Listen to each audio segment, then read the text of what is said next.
Hello friends, welcome back to my channel. आज मैं लेकर आई बहुत ही टेस्टी बर्गर की रेसिपी, जिसे बनाना बहुत ही आसान है और खाने में इसका टेस्ट बहुत ही लाजवाब लगता है। तो चलिए अब इसे बनाना शुरू कर देते हैं।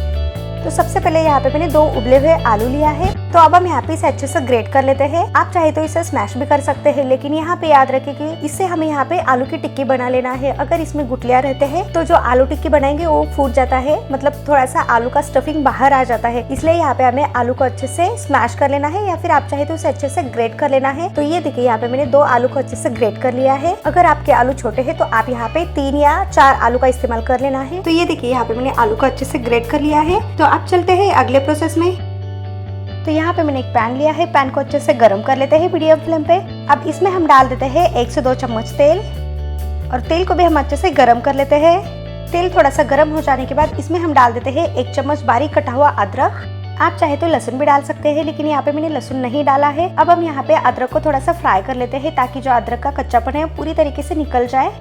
बर्गर में अदरक का टेस्ट बहुत ही बढ़िया आता है, इसलिए यहाँ पे मैंने इसे चॉप करके डाल दिया है। आप चाहे तो लहसुन अदरक का पेस्ट भी इस्तेमाल कर सकते हैं।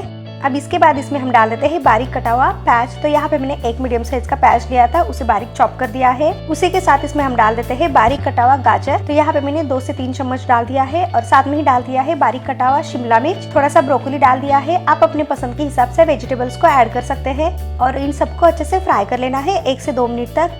तो हमें यहाँ पे याद रखना है कि जो सब्जी है उसे हमें यहाँ पे क्रंची रखना है। तो इसलिए यहाँ पे हमें फ्लेम को हाई कर देना है, और हाई फ्लेम पे इसे लगातार चलाते हुए 1 से 2 मिनट तक अच्छे से इसे भून लेना है। इससे जो है सब्जियों का कलर भी नहीं चेंज होता है, और जो सब्जियां है वो भी ज्यादा सॉफ्ट नहीं बनते हैं, तो थोड़ा सा क्रंची रहते हैं। और जब बर्गर खाते हैं तो ये सब्जियां खाने में बहुत ज्यादा क्रंची लगता है और टेस्टी भी लगता है। तो यहाँ पे मैंने इसे अच्छे से भून लिया है, और इसमें यहाँ पे मैंने डाल दिया है फ्रोजन मटर। तो यहाँ पे मैंने करीबन 2 चम्मच इतना डाल दिया है, और साथ में ही डाल देते हैं फ्रोजन कॉर्न। तो यहाँ पे इसे भी मैंने 2 चम्मच इतना डाल दिया है। आप चाहे तो इसे उबला कर भी डाल सकते हैं, और इन सबको एक बार अच्छे से मिला लेते हैं। तो यहाँ पे आप देख सकते हैं ना कि जो सब्जी है वो दिखने में भी एकदम कलरफुल दिखने लगा है, और जो सब्जी है वो अच्छे से क्रंची है। अब इसमें हम फ्लेवर्स ऐड कर लेते हैं। तो इसमें हम डाल देते हैं आधी छोटी चम्मच हल्दी पाउडर, और तीखा के लिए इसमें हम डाल देते हैं 1.5 चम्मच लाल मिर्च पाउडर, या फिर आप अपने टेस्ट के अकॉर्डिंग तीखा कम ज्यादा कर सकते हैं। आधी छोटी चम्मच गरम मसाला पाउडर डाल देते हैं, आधी छोटी चम्मच जीरा पाउडर, और साथ में ही डाल देते हैं आधी छोटी चम्मच धनिया पाउडर, और इन सबको अच्छे से मिक्स कर लेना है। फ्लेवर्स आप अपनी पसंद के हिसाब से डाल सकते हैं, या फिर वरना आप ये सारे मसाले को स्किप भी कर सकते हैं। उससे भी जो बर्गर है बहुत ज्यादा टेस्टी लगता है। तो यहाँ पे मैंने इसे अच्छे से मिक्स कर लिया है, और इसके बाद इसमें हम डाल देते हैं ग्रेट किया हुआ आलू। तो यहाँ पे मैंने पूरे आलू को अच्छे से डाल दिया है, और आलू को मसाले के साथ अच्छे से मिला लेना है। अब इसमें हम डाल देते हैं नमक। तो यहाँ पे मैंने 1 चम्मच नमक डाल दिया है। आप अपने टेस्ट के अकॉर्डिंग नमक डालें, और इन सबको अच्छे से मिला लेना है। तो यहाँ पे हमारी ये बर्गर की रेसिपी एकदम टेस्टी और एकदम परफेक्ट बनकर तैयार हो जाती है। अगर आपको मेरा ये वीडियो पसंद आ रहा है तो प्लीज मेरे चैनल को सब्सक्राइब करें, और इस वीडियो को लाइक करना ना भूलें। तो ये देखिए यहाँ पे मैंने इसे अच्छे से मिक्स कर लिया है, और दिखने में भी बहुत ज़्यादा परफेक्टली दिखने लगा है, और साथ ही साथ ये एकदम कलरफुल और एकदम टेस्टी दिखने लगा है। तो इस तरीके से यहाँ पे मैंने इसे लो टू मीडियम फ्लेम पे अच्छे से मिक्स कर दिया है। तो इस तरीके से यहाँ पे हमारा आलू टिक्की का मसाला परफेक्टली बनकर तैयार है। अब लास्ट में इसमें हम डाल देते हैं बारीक कटा हुआ धनिया पत्ता। धनिया पत्ता डालने से दिखने में भी बहुत ज्यादा टेस्टी दिखता है, और इसका स्वाद भी बढ़िया आता है। आप चाहे तो इसकी जगह कसूरी मेथी का भी इस्तेमाल कर सकते हैं, लेकिन अगर आप कसूरी मेथी का इस्तेमाल करने वाले हैं तो आप इसे थोड़ा सा रोस्ट करके उसके बाद इस्तेमाल करें, उसका फ्लेवर और भी बढ़िया आता है। और इसमें हम डाल देते हैं आधी छोटी चम्मच चाट मसाला पाउडर। चाट मसाला पाउडर डालने से जो आलू टिक्की है वो एकदम चटपटी सी लगती है, तो इसलिए यहाँ पे मैंने आधी छोटी चम्मच इस्तेमाल कर लिया है, और इन सबको अच्छे से मिला लेना है।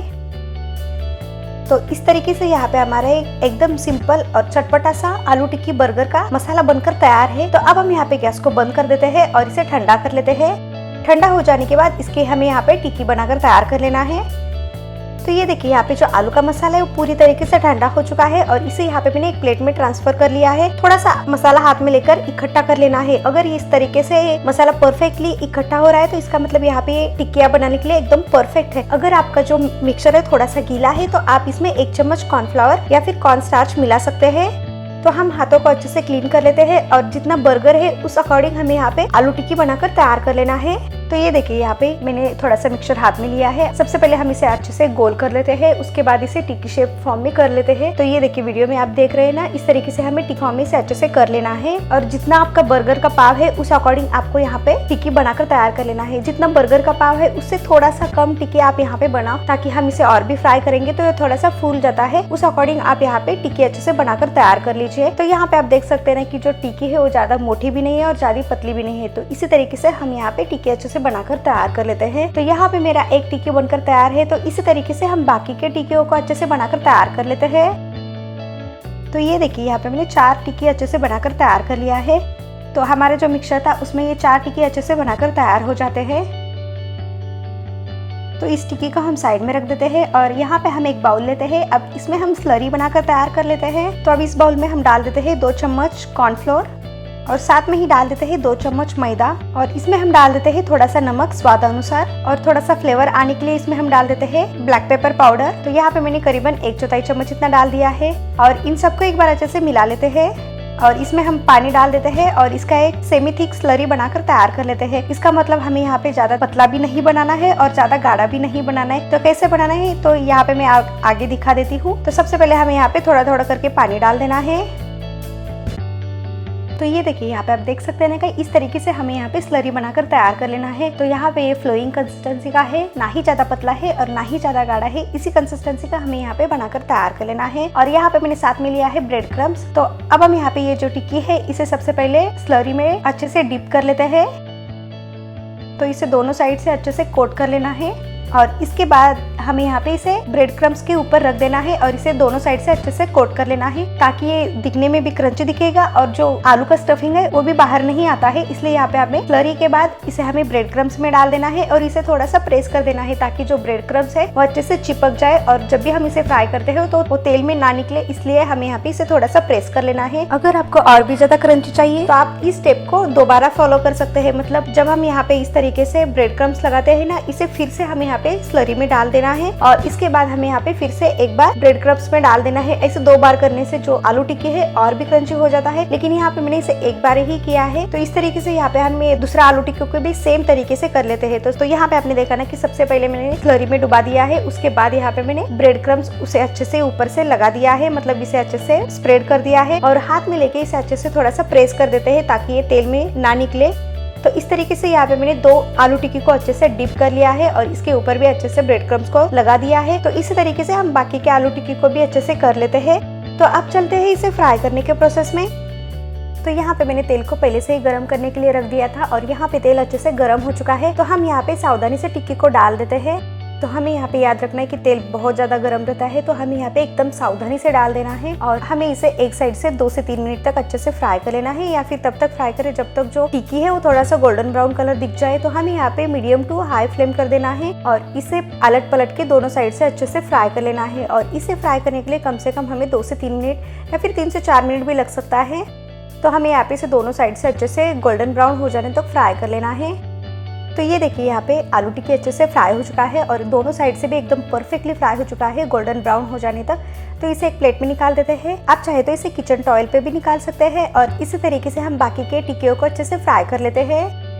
तो यहाँ पे मैंने एक पैन लिया है, पैन को अच्छे से गर्म कर लिया है और इस पैन में हम पाव को थोड़ा सा गर्म कर लेते हैं। मतलब जो हमारा बर्गर पाव है इसे थोड़ा सा गर्म कर लेते हैं। आप चाहे तो इसे बटर लगा के भी गर्म कर सकते हैं, लेकिन यहाँ पे मैंने इसे सिंपली गर्म कर लिया है। तो हमें यहाँ पे इसे दोनों साइड से गर्म कर लेना है, या फिर आप चाहे तो इसे बीच में से कट करके भी आप इसे गर्म कर सकते हैं। तो यहाँ पे मैंने पाव को भी अच्छे से गर्म कर लिया है और हमारे यहाँ पे टिक्किया भी रेडी है। तो अब चलते हैं इसे असेंबल करने के प्रोसेस में। मैकडोनल्ड जैसा सॉस बनाने के लिए यहाँ पे मैंने एक बाउल लिया है। इसमें हम डाल देते हैं 2 चम्मच केचप और इसके बाद इसमें हम डाल देते हैं 1 से 2 चम्मच मेयोनीज और इसे अच्छे से मिक्स कर लेते हैं।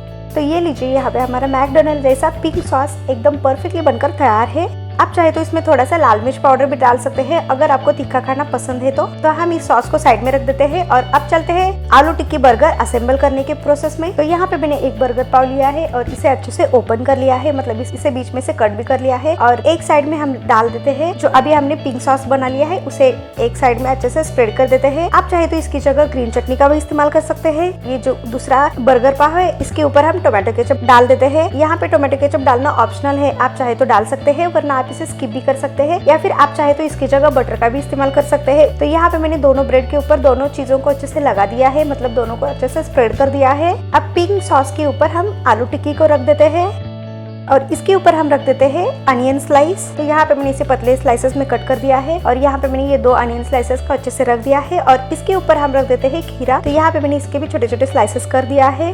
अब लास्ट में इसके ऊपर हम रख देते हैं चीज शीट और इसके ऊपर हम डाल देते हैं पिंक सॉस जो अभी हमने बनाकर रख दिया था। और लास्ट में हमारा जो दूसरा बर्गर पाव है इसे थोड़ा सा प्रेस कर देते हैं। तो इस तरीके से यहाँ पे हमारे टेस्टी वेज बर्गर बनकर तैयार है। तो यहाँ पे आप देख सकते हैं ना कि दिखने में भी ये कितना परफेक्टली और कितना बढ़िया दिखने लगा है। तो आप इसे घर पर बनाओगे तो आपको बाहर का बर्गर आप भूल ही जाओगे। तो इस तरीके से ये बर्गर की रेसिपी एकदम परफेक्टली बनकर तैयार है। अगर आपको आज की मेरी ये रेसिपी पसंद आए तो लाइक शेयर सब्सक्राइब करना ना भूले और साथ में ही नोटिफिकेशन को भी ऑन करें ताकि मेरी कोई भी रेसिपी आपसे मिस ना हो जाए।